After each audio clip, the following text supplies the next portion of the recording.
Hey, I'm Jon Stewart, and you're listening to the Pantheon Network.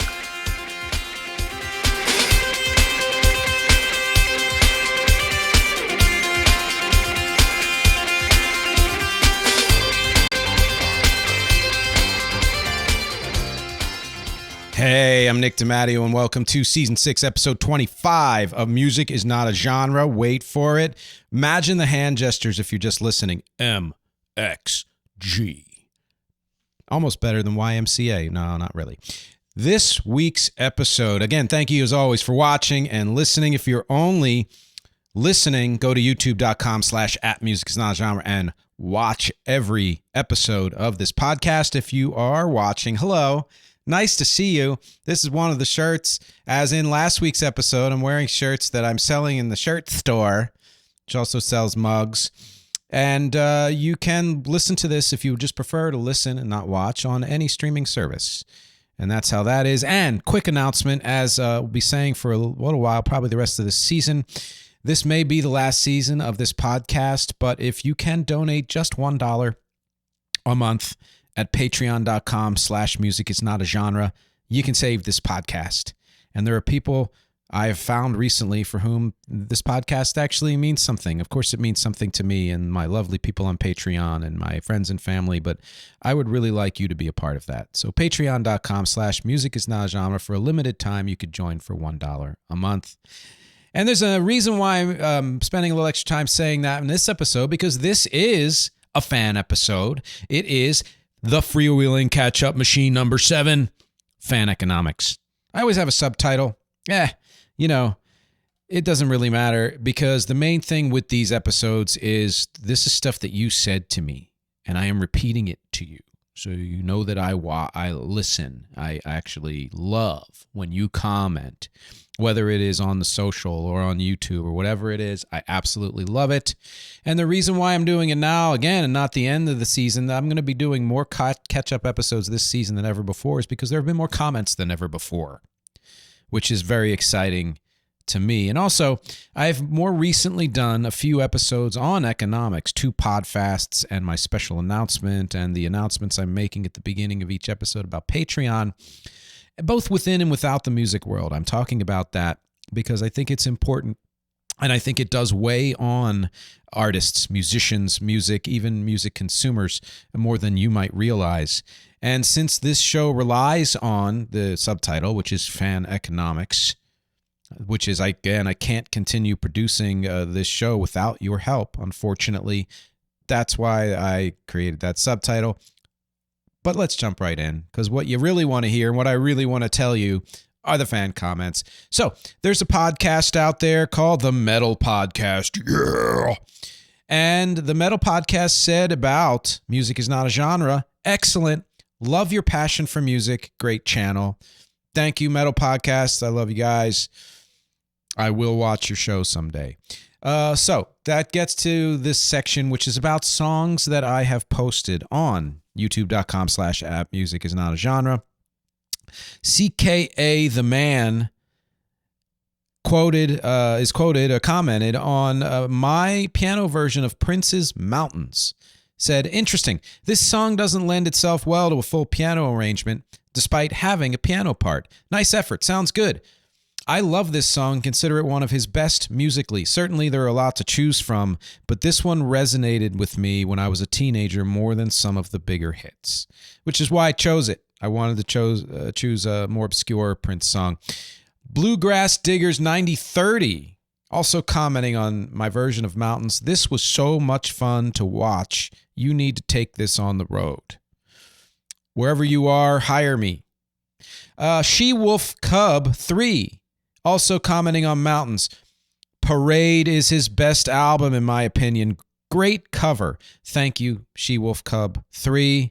And as I said to you, I think I might agree. As much as I love so many of Prince's albums, that one just hit me in a way that I will never let go of. Cadillac Poe Jones 7316 on my version of Oh Sheila, which I did acoustically. Her, or I think her, maybe his comment is heart. Thank you very much for that. That may be my favorite comment of all these. Renato Goncalves, Ordinary World. I did a version of Ordinary World for my Patreon supporters and decided of the many exclusive videos you get on Patreon, I released that one into the wild, and it's gotten a lot of great responses here on youtube.com/appmusic is not a genre. The guy said, you did not show the guitar, but the vocal is too loud. Sorry. And I said, thanks for watching, and I don't think I understood the comment. I thought he said you have exaggerated the vocal, and I thought he meant how I sung, but he just was talking about levels, because it turns out he said it because I play the guitar. He plays the guitar, and he wanted to see what I was doing on the guitar so he could do it too for this song, and that kind of criticism may help me figure out new things from other people's perspectives. Like, I tend to think people want to hear the vocals more as opposed to the guitar. Maybe they should be more equal, things like that. So thank you for that comment. That was actually very helpful. Patrick, my friend Patrick, from the George Winston episode regarding Ordinary World. Hey, Nick, this is fantastic. Really great guitar playing too, which he is a great pianist. So for him to say that is really a cool compliment. Now, my song, I've released several songs. My band REC has released 4 singles now as of this episode, and coming up on a 5th very soon. My bandmate from Prefab 4, Rich Berta, on my first single from the upcoming album, Kite to Camden, All on Me, said, nice job, well done. Also for that song, both of these people were actually featured as interview guests on this show. If you look up the interview playlist on youtube.com/appmusic is not a genre, you'll get to see their interviews. Rich Berta has his own music, and he's part of the band that I'm in. He's an amazing guitar player and a singer. And David Dabin, who is an amazing writer, among other things, an arranger, said about my song, All on Me, love this, Nick. Love this track and song. You sound amazing. Thank you for sharing. Amazing. Thank you for sharing. I mean, that means a lot. This is a guy who's doing great things in great places, so appreciate that. John Mervini, another guy I've played with who has been in REC actually once, who's a singer-songwriter in his own right, loved the song Porch Step, which was the second single. And my actor friend, Melissa House, who co-founded a film company with me way back in 2007, and we've both since left that company. She's doing her own thing now, Hot Angry Mom, which, check it out. It looks absolutely cool. Loved the third single from Kite to Camden, Twist My Kite. So thank you for all those compliments. If you're following along, the new single now is Almost Everything About You. And then there'll be, like I said, another single a week or two after this episode airs. And then probably a hiatus until the album comes out, but we shall see. But again, thank you for listening, and thank you for the comments. Let's get to some episodes. The Depeche Mode and New Order episode has gotten a lot of comments, and recently, since the last catch-up episode, there have been a few. Michael Banks 2401 says that both bands are great. Depeche Mode was not taken as seriously as the early days, but Martin Gore is a better songwriter, I guess, as compared to Bernard Sumner and all the people in New Order. Definitely, though, the most influential of the two would be New Order. And, I sort of agree. I like both bands. I gravitate more towards Depeche Mode because I prefer their songs more and the vocals more. But I like the production of both of them for different reasons. And I will say that of the two, it's very likely that New Order has had more influence than Depeche Mode, production-wise. Michael Henry 2002 said, Depeche Mode and Depeche Mode. Love New Order, but Depeche is the greatest band in the universe. Dave Gahan, definitely the greatest frontman ever, and Martin Gore lyrics are unmatched. Now, even though Depeche Mode is not in my top 10, they're a heart artist for me, as I've mentioned before. Somebody I will always listen to anytime they release something. And I have a similar, if not quite as equal amount of enthusiasm for the songs and for the voice and for the production. Which brings me to the monolith that's happened this season, and that is the Duran Duran episode. There have been some more comments since the last catch-up episode. Pop Trash Inc. said Medazzaland and Pop Trash are considered the dark ages for Duran Duran. I think the albums are just simply awesome. Very much underrated. We call our band after the Pop Trash album. That's how awesome it is. And I listen to some of their music. You can see why, and it's pretty damn cool music. And they have awesome electro power pop music. And that's the thing I keep calling things electro power pop. Duran Duran and the Cars and any power pop band that uses electro heavily in its sound. Some of what found its way on the Wombats is another big one. And this band, Pop Trash, is now picking up on that phrase, electro power pop, which I haven't really been able to find anywhere else online. So I really appreciate that because you guys are doing some awesome electro power pop too. Stephen Winfield, 9657, said, what a fab retrospective about my favorite band, Duran Duran. I loved listening to you rave positive about their career highs and lows. I've stuck by them since I was a teenager in the 80s and usually love every album on release. The albums grab me instantly as they make incredible music. Nothing ever sounds uninteresting as there is always something new to enjoy. Duran Duran forever, X.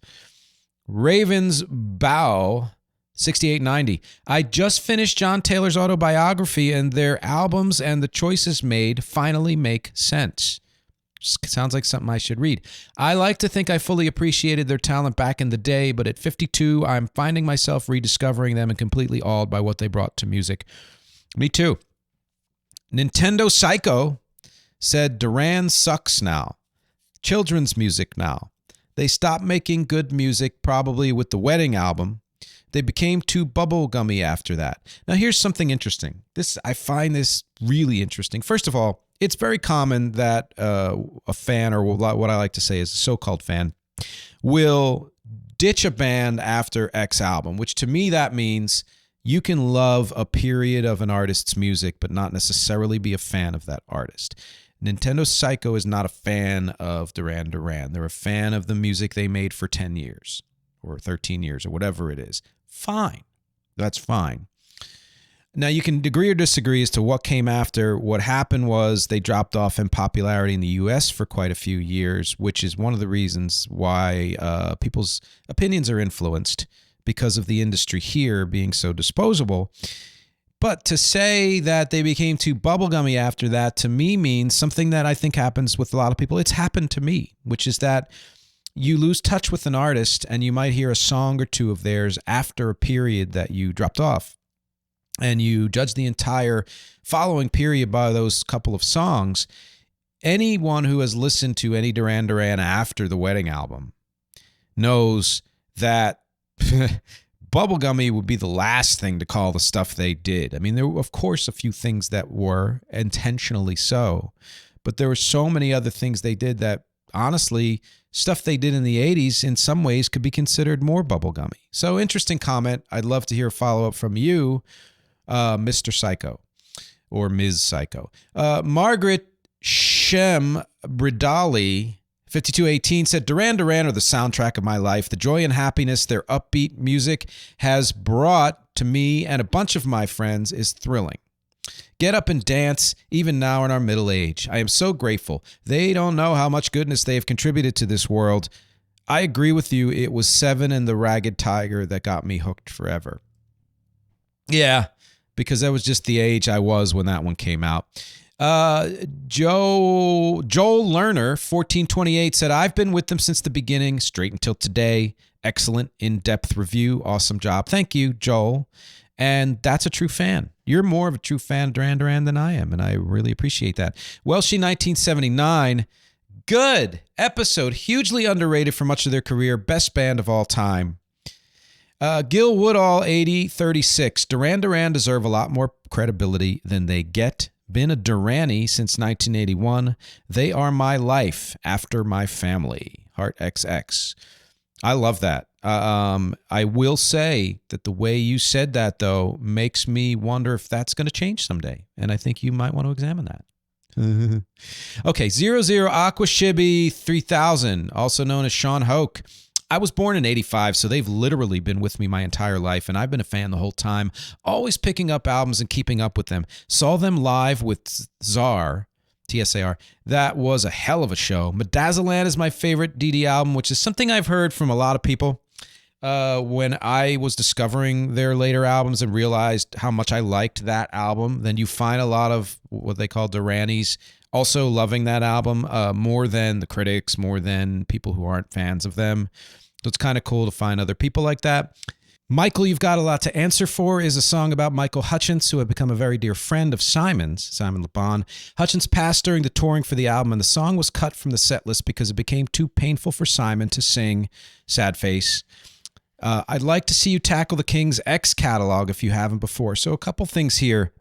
I did answer Sean and say, yes, I read about the Michael Hutchence song, and I talked to him about how Stuck in a Moment You Can't Get Out of from U2 was also about Michael Hutchence. So it made a lot of people sad, especially the people who were friends and family of his. And then the second thing is I didn't know that they cut that song from the set list, so thank you for telling me that. That was actually a really cool tidbit to learn. I understand why. And the third thing is, just so you know, and I hope you are listening or watching, Sean, I do plan to do an episode on King's X. Because I don't know the band well, it requires more research, but I plan to listen to their entire catalog and do my summary and survey and retrospective, as I do with every band. The respect I give every topic that I give. Rest assured that before the end of season 6, I am going to do an episode on King's X, just so you know. Let's get to the next video, which was the episode I did on music magazines, and a frequent commenter, Burning Two Bridges, said, cool song at the end, which that song was a song called It's Almost Over from the Metro Grand Sessions. Thank you for listening to it, sticking around to the end. To me, it sounds like late 80s, early 90s indie college radio heyday, and that is an influence on me, so that totally makes sense. It's also a song I talked about in last week's episode on music videos, because it's the first video I ever made was for that song. Having said that, I did the thing music magazines are both best and worst at, comparing and categorizing artists. We like what we like, regardless of whether or not it fits into our preferred category. A music review won't change my opinion on what I like, and it's unlikely to make me like something I don't. But I can appreciate the musicianship, and that's where I find value from music magazines. I kind of agree. I mean, there are times where an article will compel me to listen to something I wouldn't have listened to, but the article itself isn't going to make me like it anymore. And there are times where I've actually learned, talked about this a little bit last week with the music videos, I've learned supplemental information about a song that wasn't in the song that might make me say, oh, yeah, interesting. Doesn't make me like it any better, but it's interesting to learn. But there are times where, like I said, it'll push me to listen to things that have become favorite things of mine. Steve Erickson, frequent guest, you saw him a couple weeks ago. We were talking about Pitchfork. It's been owned by Condé Nast since 2015. It recently merged into GQ. Now, when it was bought by Condé Nast, that was already like seismic because Pitchfork was its own thing, and I wasn't a fan, but, it was a big... it would say, people would listen to it when it came to music, which, screw them back then, but they're different now. That was a big thing. And now it just recently merged into GQ, and there's been huge layoffs of staff, including the chief editor, which is just another example of how publications are having a hard time, on every level. Quick takes, number 4. So my podfast with some, reviews of albums, quick reviews of albums. Nunya Liz, who is someone I've had long conversations with predominantly about Duran Duran, said, geez, how long does it take you to prep for these? Sweaty face with the tongue out. And that's one of the reasons why I really hope all of you donate $1 at patreon.com/musicisnotagenre, because it does take me a long time to research and write and do these. Back to her comment, that's a ton of material to go through. Dolly Parton's amazing. I totally remember her dramatized talking in her love songs way back when my monster mom watched her concerts on TV or listened to her albums.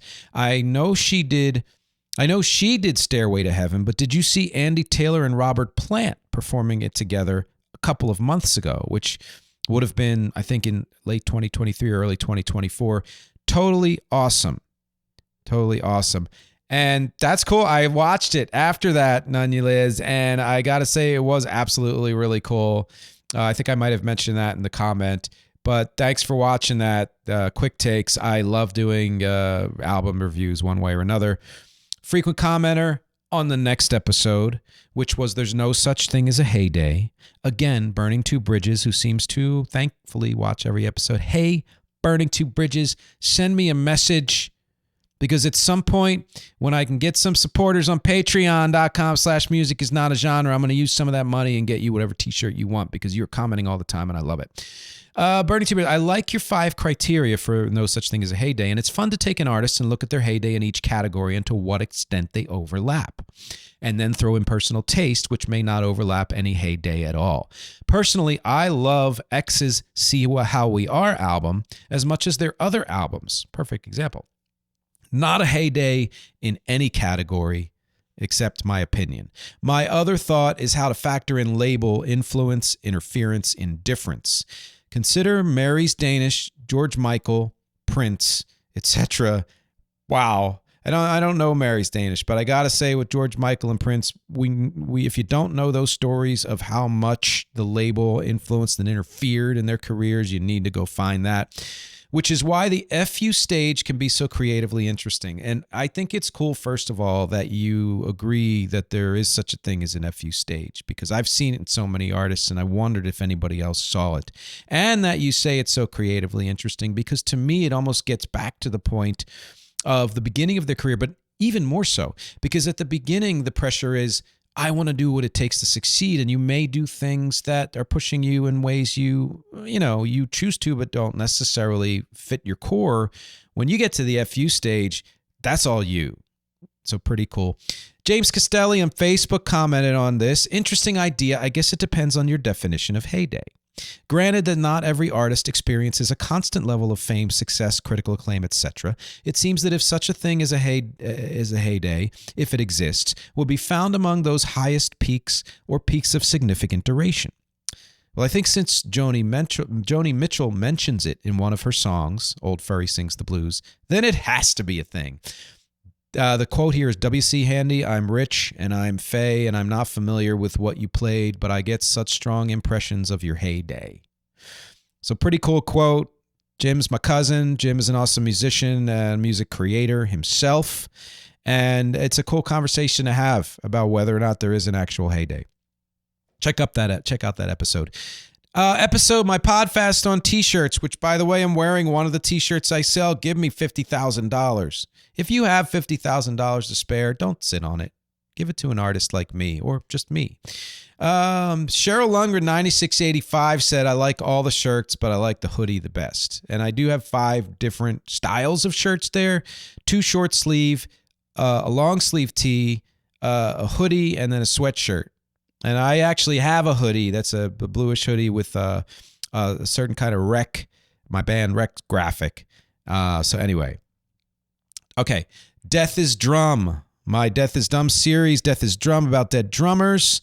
I forgot a couple or found a couple. John Brooks, the Charlatans UK, died August 13, 2013 at the age of 44 from a brain tumor. And I had mentioned in that episode how unfortunately common brain tumors seem to be among drummers. Russell Batiste Jr., who drummed for the Funky Meters, among others, died September 30th, 2023, at the age of 57 of a heart attack, and is cousin of the famed John Batiste. And then Burning Two Bridges, thank you again for watching and commenting, reminded me that Karen Carpenter died tragically, as we all know, but that she was also an excellent drummer. Not as well known for that, but anybody who knows enough about the Carpenters knows that that's, when they started, she was the drummer. She drummed throughout her career in one way or another. Great addition. Thank you for reminding me. I should have added that for sure. We're going to do one more here, and then I'm going to take a quick break. Video game music. That was a fun episode to do, and thanks again to my kids for helping me out with that. Matt Conant, who is an amazing creator himself. I've done music for some of his projects way back, and you should definitely check out everything Matt Conant does. I'm not great at reading music, but my guess would be, and this he's talking about the graphic, Super Mario Brothers opening, and he got it right. That is correct. I used the Super Mario Brothers theme as the graphic, the notes of the graphic on the episode for video game music. And I lied. We're doing one more episode, and that's on the Kinks, which I had a lot of fun with because I love the Kinks. I just performed a song by them this past weekend with my band. Steve Erickson said the late 70s Kinks felt like they were straining to be macho when they were almost 180 degrees away from the Rolling Stones back in the 60s. So pretty interesting that transition happened. And I think part of it was they were just trying out something new after having done some weird stuff in the mid-70s. Continuing the comment, I also heard that period of the band on the radio far more than any other. The late 70s and early 80s must have been their peak of popularity in the U.S. In a lot of ways it was, because of Destroyer and that Give the People What They Want album, and then the Come Dancing and all of that. Although you have to give credit to like the mid 70s and then the early 70s with Lola. So there were kind of three periods of popularity for the Kinks in the U.S. But good points, absolutely, and a perfect time to take a break. So check out the mid-roll, donate if you can, and I will be back in just a couple of minutes. Hey, so I was going to do the usual and just list all of the links that I'd love for you to check out, but I realized that everything you need to know and everywhere you need to go is at nickdimatteo.com. That really is the hub. I list all the links in every episode just in case, but nickdimatteo.com is where I put everything that I do. If you want to know more about this podcast, whether it's the audio version or the YouTube version at youtube.com/@musicisnotagenre or wherever else the podcast shows up, or if you want to support the podcast at patreon.com/musicisnotagenre, just go to nickdimatteo.com. It's all there. If you want to check out my full discography of original music and covers for my band REC, REC, and beyond, it's at nickdimatteo.com, including all the streaming and social links for wherever you listen to music and wherever you check out your soch. My acting clips are there. My voiceover clips are there. Graphic design, my blog, and most especially, it's the best place to contact me. If you go to nickdimatteo.com/contact or just hit the contact is on every single page, you can send me a note, say hello, ask me any questions you'd like. You get a newsletter a few times a month, and if you have a project of your own and need work done for it, whether it's audio editing or music or voiceover or graphic design, or if you have an event and you need live music, go to nickdimatteo.com, contact me, say hello, let me know what you need. I'd love to hear from you. Thanks for listening. Let's get back to the show. We have returned. Thanks for checking out that mid-roll or scrolling through it just to get to the part you love the best. Either one is fine with me. So this one, the reason why I stopped here is because the next thing we're talking about is kind of the main theme of this catch-up episode, which is fan economics or economics in general. And that's because I did a few posts on this, 2 podcasts on the $50,000 manifesto, check the shirt, and a couple of MxG minutes, which you'll see here on youtube.com/musicisnotagenre, one of which was on tipping. And that got a lot of conversation going, and I love that. Karen, my sister-in-law, said as far as tipping, or we could just pay people a living wage, not a subsistence wage, a living one where you can have health care, vacations, PTO, personal time off, retirement, etc., etc., etc. Dreaming big here. If you're adjusting for inflation, previous year's wages went farther. Wages haven't increased to keep up with the times, so that tip for that cup of coffee is basically making up part of the difference. Go get Howard Schultz. And if you're old enough, you remember who Howard Schultz is. Excellent point, Karen. Cheryl, who happens to be Karen's mother, so my mother-in-law, tipping used to be for exceptional service, but now I think it's more to give them a fair wage. With that said, who are you including in the service industry? Because I'm not sure just pouring me a cup of coffee and handing it to me deserves a tip. That's basically just doing your job, right? So the reason that we're tipping is to make up for the employer not paying a fair wage or benefits to the employee. The truth is that the tip doesn't come close to making up for that lack, and as consumers, we don't want to pay the true cost of a product if the employer did offer fair pay and benefits to their employees. We go out to dinner. We normally, I'm going to stop there a second. There's an excellent point in there in that we as consumers are now used to paying crap for everything. You go to a dollar store and get amazing stuff, but that's because there are people who are manufacturing and distributing it who aren't getting paid well enough. The people who work at that store aren't getting paid well enough. And we're reaping the benefits by everything being so cheap. When it comes to other things like coffee, which is not necessarily cheap, you're talking about a supply chain issue or the difficulties of running a business and how much overhead it is, that is an actual factor. But I would say a bigger factor in a lot of these, and more so bigger businesses, but some small, is that a lot of the people at the top of the chain are taking more than they need to and not reinvesting it in the business, which is where it would go to help employees and the consumers, us, and even to make it better as far as buying the products and all of those things. So a lot of great points there. Continuing the comment, we go out to dinner, we normally tip 20 to 25%. Something off the shelf, maybe it's a lot of stuff, but but if it's just a donut, no. And if this is a protest, you're taking it out on staff. You're totally correct that it will only affect the employee, not anyone else. Protest in a more effective way. Be willing to pay the price for decent wages for staff. And this is the hard part. I don't think that we, as people, the reason why I wrote the $50,000 manifesto was because one of the reasons was because I was saying that we shouldn't have to subsidize each other. The people who already have the money, organizations and people, should be distributing it well enough to where we all have enough to live, as opposed to one person in need helping another person in need, which is what we're doing when we're tipping. But if you deny that person the tip, then all your protest is really doing is denying that person money. It's not going to affect the business or people who own the business at all. At all. More from Cheryl. It's a really good point about the times we worked in, Nick. I got my first full-time job at 19, and I got paid minimum wage, which was $1.65 an hour. That was 1968, but with that wage, I was able to afford my own studio apartment in downtown Palm Springs and food and etc. It certainly wasn't a luxury hotel, but it was good for me. $75 a month included utilities. That was the rent.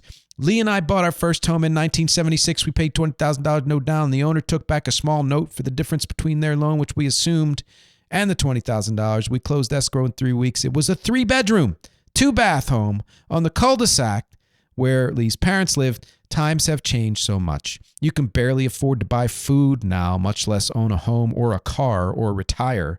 I can vouch for that. I don't know how people making minimum wage can live. And P.S., delivery drivers usually don't get tipped, much less 20%. I know how privileged I was to grow up in an era when jobs were plentiful and easy to find. I've always had the attitude that I would not take crap on a job because I could always go out and get a different one tomorrow. And usually that job paid more than the one I was in. I truly don't know how people make it today. Even if you're lucky to find a good paying full-time job, they don't normally come with good leave benefits or retirement. I hated working in education, but I loved the benefits in retirement. I love that you are, and then she's talking about me now. So let's wait. Before I get to that part, what a great point, and it's something that I said, but she fleshed out, which is that things are so different now that it is impossible for most people to own or do the simplest things that people did in the 70s, 80s, 90s, 60s, whatever you want to call it. And I don't necessarily need to flesh that out anymore. She closes by saying, I love that you, meaning me, are so good at self-promotion and are an entrepreneur. That's what you need to be successful now, not to mention the perseverance you need to achieve your goals. I would agree with all that except for the fact about me being good at self-promotion, because I think if that were true, then I wouldn't have to be wondering if this podcast needs to end at the end of this season. But, you don't have to be good at everything. You just have to find the right people who are good at it, and that's one of my hopes. If you contribute at patreon.com/musicisnotagenre, literally $1 a month, then I might be able to afford someone who will help me promote this, which will then give it its own life, and it will negate the need for lovely people like you to help support what I do. So please consider that. Paul Brick, bandmate, an erstwhile bandmate. We had a conversation about tipping when we were in Florida doing a gig, and that's sort of where it stemmed from. He said, oh boy, I remember this conversation. My take, or at least what I attempted to convey, was tipping should always be standard for any employee that is considered by the U.S. Department of Labor as a tipped employee, meaning legally they are paid less than minimum wage because a large portion of their pay comes from tips, waiter, waitress, food delivery driver. I'm tipping at least 20% for good service if I'm at a restaurant. But if someone is making a sub or putting cream cheese on a bagel and not technically considered a tipped employee, I don't believe a tip is necessary. If you develop a relationship, like you said, with a barista, receive great service, etc., you're leaving the mailman a few bucks in the holidays, of course, that's a nice gesture and is certainly appropriate. But the truth is you're subsidizing companies or labor laws that are not paying a fair wage to employees if you're doing that all the time, even if it's out of pity and kindness. But think of how many digital checkout systems prompt for a tip, putting pressure on the purchaser. So I agree that we're subsidizing. I don't agree that stopping is the right answer, only because the alternative is those people who, yes, they're making standard minimum wage. We all know that's not enough to live. And if we as humans can help, as opposed to, I always believe humanity is more important than ideology. So your ideology might be, F these companies, we shouldn't be subsidizing them. But your humanity might say, but this person in front of me is in need. And that's the conflict there. Both are correct. Both are correct. And you make a choice based on how you feel. And I do agree that the pressure of those digital systems can sometimes be overwhelming.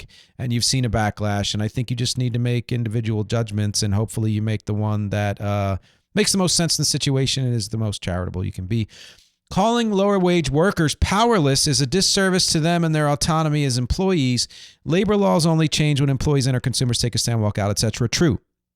And I think powerless is a strong word. I would say not as much power as they should have. Because if it was true that they had all the power they needed, then labor laws would be better and unions would be stronger and wages would be higher. But there have been plenty of times where employees have staged things that have benefited them eventually, and other times where they haven't.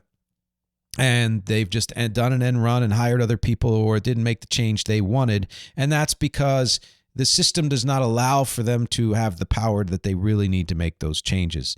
But I also agree, if we all band together as employees and consumers, that we can make a change. And he agrees with me. It's a broken system and a difficult issue. But that inflation affects everyone. All workers, whether it's a salaried position or hourly, have less purchasing power compared to a few years ago. Damn right, Paul, they do. The dollar doesn't go as far for everyone. So we're suffering too. It's hard to want to tip somebody when that extra dollar helps you too. So it's a tough decision to make. Not always tipping hourly workers that don't technically rely on tips may not be the best form of so-called protest, I'll agree. So cool. But continuing to feed the current system ensures things will definitely, and I get it. How frustrating that is. None of us want to have to feed this system. But what do we do in the meantime when the people who are a part of the system as much as we are and who are trying their best to make ends meet are struggling, you know? And I guess what I'll say is this. If you have the extra money, this shouldn't even be a discussion. If you have enough money to spare that an extra 10%, 15%, 20%, whatever, doesn't really impact you, then Nike that shit. Just do it. Just do it. Because the money doesn't affect you the way it will affect the people you're giving it to. If you are struggling as well, that's a different consideration to make. Paul continues, probably the most effective strategy is don't spend your money at a business that doesn't pay their workers fairly, eventually hurting the company's sales, which will either drive them out of business or force them to pay workers more. Agreed. As consumers, it's our duty to support businesses that treat their employees well. That's the beauty of a free market. The only part that's hard for that is if you're a person who's like, the only job I can get is with this crappy company, then you're kind of screwed on both sides. But, you know, what can you do? Companies respond to consumer behavior to protect sales. It's messy for sure, but nothing changes if nothing changes. I couldn't agree more. Sorry for the novel, but I wanted to be clear on what was said. Great topic, though, that needs to be discussed and addressed. Paul, you're awesome for putting so many thoughts into this. I absolutely applaud you for writing everything you wrote, and thank you. Related to that, my MxG minute on the economy. My cousin, Renee, said, no, the economics reports all lie. Personally, I'm feeling strangled by the prices of everything. It's all lies and BS in my opinion. My mother-in-law concurs. Just walk through any grocery store and then answer this.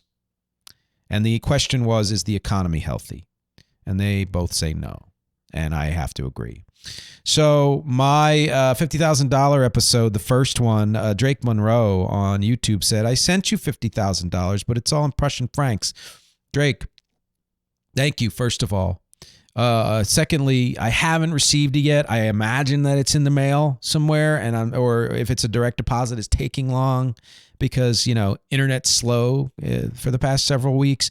Totally get it. If you want to rescind the Prussian francs and then do it again in like US dollars, I am absolutely cool with that, but that's totally your decision. Which brings us to the end of the economic discussion, hopefully, for this episode, and to the next episode discussion, which is a recent one. It's on two hit wonders. It was a real fun one for me.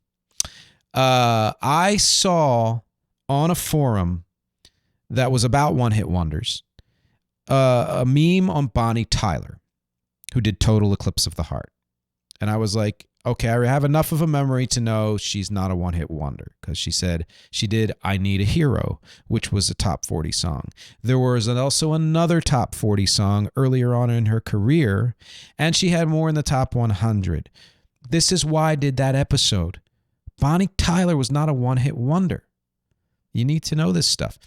Dave Andrea Howard, 8203, on Two Hit Wonders, said, Big Country or Scottish. Great video. Keep up the good work. Thank you. Thank you for that. And thank you for telling me Big Country or Scottish. I keep mixing it up. I said I thought they were Canadian when I was young. And then they must be Australian. I was also incorrect within that episode. And you corrected me and said that they are Scottish, which makes sense in their sound too, if you know music from Scotland from that era. Burning Two Bridges, Stalwart, I love you. On Two Hit Wonders, a couple that come to mind are Glass Tiger, who did Don't Forget Me When I'm Gone, and there was another top 40 hit as well, and two other in the top 100. Enya, who had 3 top 40 hits and 2 more top 100. But how about no hit wonder, Violent Femmes? Man, you're right up my alley, Burning Two Bridges, one of my favorite bands. And a special shout out to X, who should have had more hits. And it's kind of like what I said at the end of that episode, where I listed a bunch of artists who we know as super famous, like Jimi Hendrix and all, who didn't have top 40, had 0. There were 0 hit wonders, but they're now legends. And I understand why you would put X in a category like that. My dad does not agree that some of who I listed on Two Hit Wonders qualify as two hit wonders because they're either not top 40 or not memorable. Kind of why I did it, because I think the criteria should be changed. Because I think from the perspective of an artist and a fan even, those people have more than one hit, and that those perspectives are frankly more important than the industry or the people who say what should or shouldn't be on the charts. All right, there's another podcaster out there. I'm not going to say the name. Major YouTube star in the music commentary realm. I was listening to a couple of episodes of his in the car when we were on our way to a gig. He centers his stuff on nostalgia for the 80s. And there were some damn interesting stories. Really interesting stories. Not a lot of reinterpretation, which is not his thing. A lot of nostalgia, which is not my thing. I'm not a huge fan of that angle of things, which you may know from having listened to or watched any of these episodes. I understand its value to people, and I know why it's out there. I also think it's an easy sell, and I think what I do is a much harder sell. So, and I don't do it because it's a hard sell. I do it because this is the angle that I believe hasn't been done before and needs doing, and it's the one that I'm most passionate about. Which brings me to the end of this episode and the featured song. This featured song is the newest single. There will be another one very soon, but the newest single from a band, REC, R-E-C, and it's called Twist My Kite. And the reason I chose this one is A, because it is the new single and I want you all to hear it. It's streaming everywhere. Please click the link and stick around and listen to it at the end of this episode. Also because there's some lyrics in there that talk about what's worth wasting time on. Is it money? This is an economic episode in some ways. Is this podcast worth wasting your time on? Is it worth wasting my time on? Still figuring that out. We're all still figuring this out, aren't we? Is work worth wasting your time on? What things do you feel are the good kind of wasting, which is you're doing something fun that you don't need to do, but you're doing it anyway, or the bad kind of wasting where you're doing something that you have to do or have been told you have to do, and it's taking away time from things that are more valuable to your life. That's the question that Twist My Kite asks you, but it does it in a way that makes you want to get up and dance and celebrate. So please stick around, listen to that. The only questions I have for you are, what do you think of any of this? As always, keep sending me comments. There's no bonus episode for this because the bonus for a catch-up episode is you coming to patreon.com/musicisnotagenre, donating $1 a month to support this podcast and the music I do, and you get to comment, and not just comment and have exclusive content, but you get to tell me what other episodes I should be doing if there is a season 7. So thank you, as always. Thank you, everybody who was featured in this episode, for your comments, for your watching, for your listening. It makes all of this worthwhile. And thank you, everyone else out there as well, for watching and listening. As always, my objectives here are conversation and music and connection in whatever order I usually put them in. I will talk to you next week.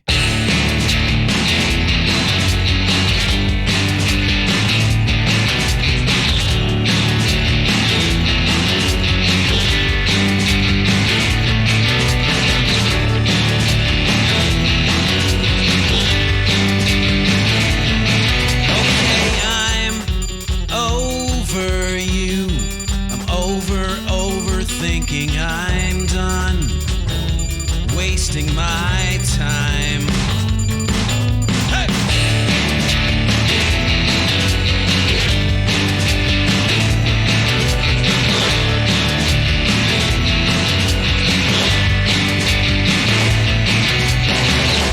I hear you, okay, I know you mean well, but it's hell and it's no fun.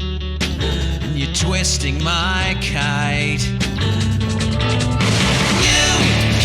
throw it all away before you let it float away. You know you're only wasting time. You're wasting time. Too many missing days trying to make sense of this place. You should be out running, wasting time. You're wasting time. Just really straight up say you're gonna save a life today as I watch you twist my kite and it spins away. Okay, now you say my life is a disaster and you can figure it out faster. Sitting, talking, drinking, overthinking. Well, should I thank you for interrupting when I don't wanna go to another of your hot clubs? Don't wanna go to another of your hot clubs. Don't wanna go to a local show and sit in the back all sad and like thinking about whether this is supposed to be my life. Don't wanna go, no.